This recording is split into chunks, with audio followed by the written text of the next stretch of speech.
s'enquérir des conditions dans lesquelles la pomme de terre est produite au niveau de Bonkoukou, afin d'apporter l'appui nécessaire pour booster la production, conformément aux engagements pris par le président de la République Mohamed Bazoum dans le programme de Renaissance Acte 3, celui de faire de la culture de cette denrée très prisée un levier pour l'autosuffisance alimentaire. Tel est le but visé par le ministre de l'Agriculture, Dr Alambej Abba Issa, à travers cette visite au niveau des sites de production de la pomme de terre de cette localité. Visite qu'il a effectuée en compagnie du ministre du Commerce, professeur Alkash Alada, qui est non seulement du terroir, mais aussi et surtout un producteur.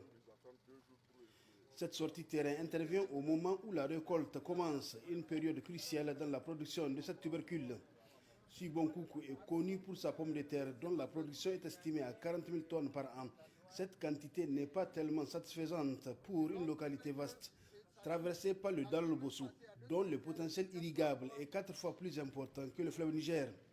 Comment régler les problèmes que rencontre la filière pomme de terre pour accroître la production? C'est à cet exercice que les visiteurs et les producteurs se sont attelés toute la journée du samedi 12 février.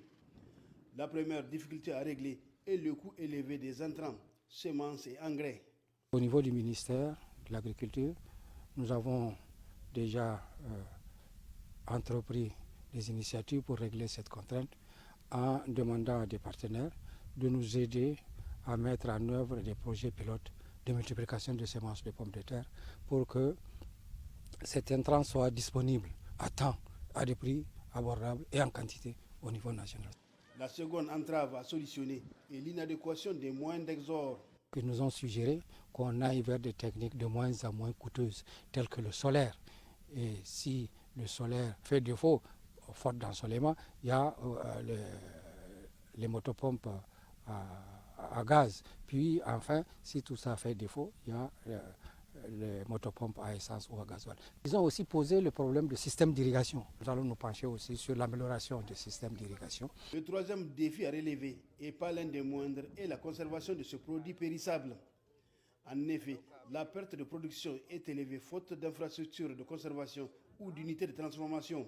Vous avez vu comment ils conservent dans les trous. Ils créent un microclimat. Il s'agit d'améliorer ça. Parce qu'actuellement, ils sont en train de vendre à vil prix. C'est la période d'offres élevées, c'est la période où on a envahi le marché, on a inondé le marché, les prix sont bas, c'est 250 francs le kilo. On peut conserver pour que les prix augmentent et que le producteur soit mieux rémunéré. Enfin, il y a le problème de commercialisation à régler. Il faut que le maillon de la commercialisation soit occupé par des spécialistes. Et les spécialistes de la commercialisation, c'est les grossistes et les détaillants.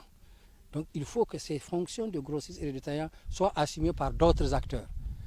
Ces acteurs seront amenés à investir pour créer des magasins, à investir pour acheter des véhicules adaptés pour le transport, investir pour faire des stockages au lieu de distribution, investir pour mettre en place des réseaux de distributeurs, de détaillants distributeurs. Vous voyez, tout ça c'est des investissements que le producteur ne peut pas faire. Pour ce qui est des débouchés, l'espoir est permis, car lors de la réunion de synthèse, le ministre du Commerce, professeur Alkash Alada, a fait savoir que la pomme de terre de Bonkoukou a atteint déjà le marché béninois. Pour le ministre de l'Agriculture, Dr Alambej Abba Issa, l'opportunité est à saisir pour booster la production pour une exportation digne de ce nom de la pomme de terre made in Bonkoukou.